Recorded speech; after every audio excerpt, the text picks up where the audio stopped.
Let's just get this data and be done with it. Hey, dude. Out you go. Oh, alarms. Brilliant. Whatever.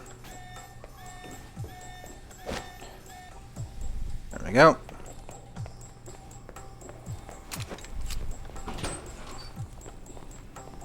Where do we have a guy? He's over there. He knows I'm here already, so whatever.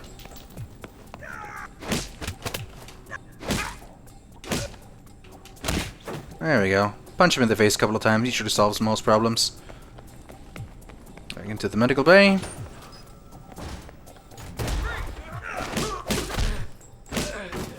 Oh, down you go. Now, let's see. There we go. Briefcase. Oh, there's something here. And there's the data. Piece of cake.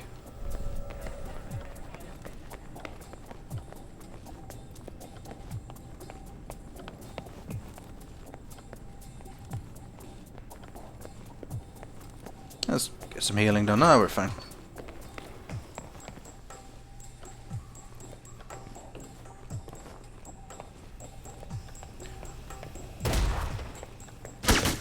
Oh, hello. We got some extra guys. Down you go. That's not in here, is it now? Oh, there we go. Briefcase.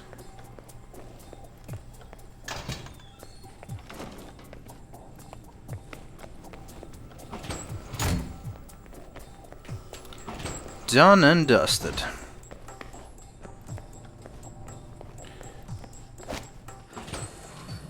Hey Parker, got your data right here. Did you do as I asked?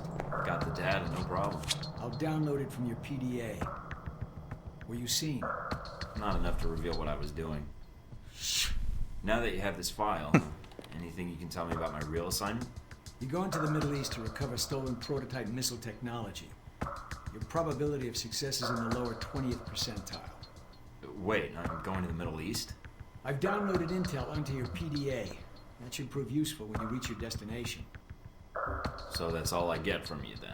Yes? Were you expecting more? If so, then you're right to be disappointed. Get used to it. So when am I shipping out? After you finish your orientation with Westridge, it's customary for him to outline, in his slow and plodding way, his expectations for you. Then he'll send you to fetch, like a good dog. So you get to stay in the kennel then? Yes. An apt comparison, Agent. And if I were you, I would relish my time on the outside for as long as possible. All right. Was there anything else? Intelligence analyst, huh? Find any yet? Excuse me? Intelligence, I mean. Ah. Humor. Fine. That joke killed at graduation. It's no joke. The smallest event, if analyzed incorrectly, could have great repercussions. Like butterfly wings sparking a tornado? That kind of thing? Spare me the butterfly cliché. Guerrilla actions, nuclear tests, exposing a corrupt politician, a rise in grain prices, and... yes, the downing of an airliner in the Middle East. All of these Operation Desert things Spear. create larger catastrophes. Okay. Controlling the repercussions of these events, getting agents the information they need to put fires out before they rage out of control, that is my job. So, what, you're like a political fortune teller? I thought economists had the market cornered. Yes, it's a numbers game. But decisions must be made quickly. If the decisions are solely reactive or passive, well, then you operate at a disadvantage. So sometimes you create events. For political equilibrium, yes, at times. At other times, to give America an economic advantage. I thought we were mostly mission-driven. We are. But even you will see the effect that even seemingly minor interactions have on the structure of a mission. Carry the logic one step up, and it shouldn't be hard for you to grasp. What else do you do here aside from analysis? Whatever is needed. You know, I actually thought you were the janitor when I arrived. That would either be an insult or an excellent deduction. I'm guessing the former. I was actually just trying to make conversation. But Why would that be an excellent deduction? Because, Agent, Alpha Protocol can only maintain plausible deniability as long as no one knows we exist. That means continually cleaning and scouring data, masking our communication lines, and protecting our global positioning. If that's your job, that's your job. Seems to me like it could be a lot worse. Actually, you have no idea. I am merely stating the facts. If you want to debate them, do it silently. So that janitor comment, I hit it right the first time around. So in short, yes, I clean up after others, and if necessary, I'm the one tasked with shutting this program down. Shutting it down? Turning off the lights, putting up the chairs, locking the door. You? You get to shut this place down? Did you think Westridge would be the one? No. He might hesitate. But what happens to the... I mean, is there an escape route, or what happens? What do you mean, Agent? Be specific.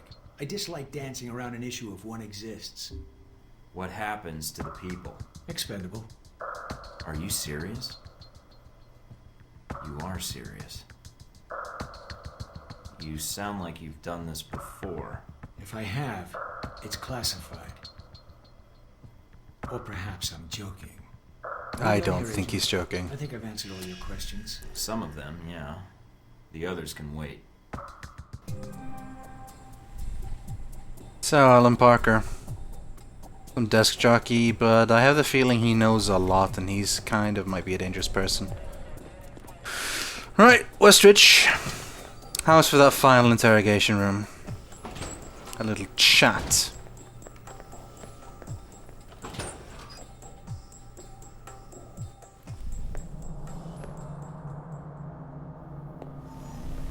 You guys must have spent a fortune on the TVs in this place. You all done? You tell me. Now you're learning. I have to admit I was worried whether we'd be able to keep you here after you woke up in medical. You gave our staff a run for its money. Maybe it's their training that's in question, not mine. Fair enough. It'll be a good excuse to up the morning drills around here. Looks like you did well on the tech portion of the test. Very well. Past Darcy's bitching, there's some real compliments in here if you look at the numbers. Mina's report on your weapon skill was impressive. In fact, I think you outperformed many of the guards, and it's your first day. What can I say? Top of my class at the academy, if you read my charts. You did read them, didn't you? Oh, I did. It was hard getting through the pages detailing your overconfidence. Well, as long as you read the charts, that's all that matters. I'm a little surprised Mina was paying attention to my firing skills at all, actually. Careful. If you get any more full of yourself, not even this facility will be able to hold your ego. And here's a surprise. A positive evaluation from Parker. On the number side as usual. But he actually took the time to write a sentence. He did. What was the sentence? You may have been right about this one, Westridge. For Parker, that's high praise. Assuming you don't let us down, Mike. Looks like that's it for the physical evaluation. Now for the hard part. Tell me why you're here. Not everyone gets chosen for this line of work. I like You the action. volunteered. I like the Usually thrills. you have to ask. I guess I'm an adrenaline junkie. And the women, of course. I'm not sure we need a cowboy. You need Well, you got someone, one. or I wouldn't be here. What makes you think you're ready? Because I tell you, we get a lot of recruits in here, and you're not convincing me. I'm ready. And I'm tired of my questions getting answered by more questions. Welcome to our world, Mike. My job is to help you cut through questions and get an answer. Beyond the guns, tech, and sneaking around in the dark, there's one last part of this job that nobody else here quite gets. I'm listening. Good, because listening is a large part of it. The way you talk to people, your attitude. That's what we're going to discuss now. If you're telling me I have an attitude problem, then you could have read that in my file. No, believe it or not, you're not here because you're a people person. You're here because your psych profile says you're skilled at manipulating others. Was that a compliment? You'll see. The way you project yourself definitely affects what people think of you, and your reputation with them. So, this is a win friends and influence people lecture. Hardly. Turning a friend into an enemy and vice versa. Well, both can have their positives. Sometimes you want to piss someone off, so they can't think straight. Other times you want to build a strong rapport with someone and talk your way out of a bad situation. All depends on your objective. This goes for your handlers as well. We're going to be sending you into a lot of dangerous places, and your only backup is going to be who you're talking to on your headset. How you treat them is going to have an effect on the success of your mission. So if I piss them off, I'm screwed? No.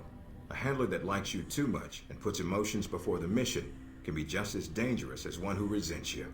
This is a long way of telling me that I should just act the way I want. I don't have time to chat when there's work to be done, and it sounds like it'll just leave me vulnerable if I go down the wrong road. No, again, there are no bad choices, just results. Over time, folks may hear about you and your attitude before they meet you. They may have a preconceived notion of how you're going to treat them, which can affect their reaction. Well, maybe they should take the time to know the real me. If only. Time's something no one seems to be able to spare, especially during a conversation. Although that can be a plus. I don't see how. The clock doesn't stop when you're speaking to someone. So if you need to get your second win before a fight, making small talk can buy you time. But if I'm running on adrenaline, won't chatting take me off my guard? It can. So if you need to get to the point, act instead of fight. For example, if you don't think I have any more to teach you, then you could just say, I'm done with this. I wouldn't think any less of you. You seem to have the basics down. Then I'm done with I'd rather this. skip the pep talk and get started. Fair enough. Meet me in the Fair command enough. center, and I can give you a proper mission briefing. Good. Because I'm sick of this room. Trust me, Mike. If it was up to me, you'd never see this interrogation cell again. Alright, that's it for tutorial. Time to start moving on. Recognize him? That's Sheikh Ali Shahid, the voice of Al-Samad. They say he was responsible for shooting down that airliner in the Middle East. Yeah, he got his hands on some prototype Halbeck technology. A missile with a multi-stage targeting system called Jacob's Ladder. That airliner was his first target. Specs and shadiness of this whole thing aside, how did Shahid get his hands on that missile? Missiles. He's got more. He stole them from Halbeck, and we need them back before he gets any more trigger-happy. Then we want you to kill him. About time. I'm getting tired of this place. All right, then, pack your gear.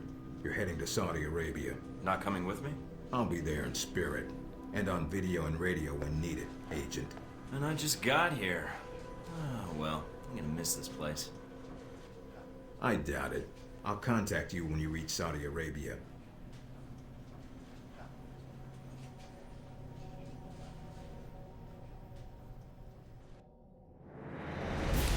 Well, we missed one objective.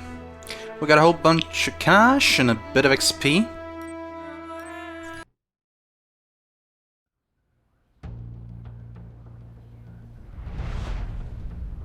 Care to explain how Halbeck lost its missiles? Old news. An accounting error. The missiles. You didn't lose them, did you? Angry, Mr. Thornton? Because of what happened in Saudi Arabia?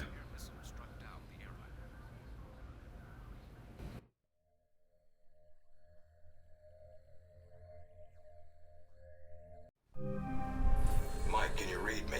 I'm getting lots of interference. Lucky for me, seeing your face at this size is bad enough. Maybe you'd better save your smartass comments for a time when I give a shit. Finding Shahid is your primary objective. Trouble is, we don't know his location, but we have 3 leads. An arms dealer, Nasri, is believed to have sold the missiles to Shahid, and he's currently operating in Saudi Arabia. If you can intercept him, maybe he can tell you where Shahid is, or guide you to the missiles. Got it. What's the next lead? We also tracked down the location of an airfield Shahid used in the past. If you can sneak in and plant a listening device, we may be able to track flight Shahid is using to move through Saudi Arabia. And the third lead? We've got the coordinates of an Al-Samad detention camp, also used as a stockpile for weapons. We suspect the missiles may be stored there. Why are we playing around? Why not send in the troops and storm the place? We need to make sure the missiles aren't armed. If they are, our aerial assault will be one of the shortest flights in history.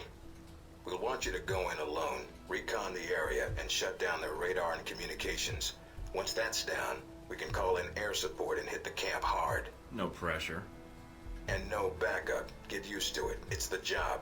You check out your new home yet? Whatever. It's got some perks you might be interested in.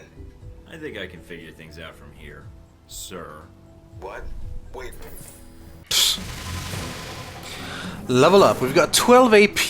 We can't actually max out assault rifles anymore until we move on, so it's time to put some points into other things. I want to get a little bit of technical aptitude. It's always handy for ammo. We could put 1 point in sabotage, and we have 9 points left. We can put 2 in toughness. I want to get some technical aptitude eventually. Actually, I want to get some now. Let's just get 3 points in technical aptitude. There we go. Alright. Let's check out Saudi Arabia.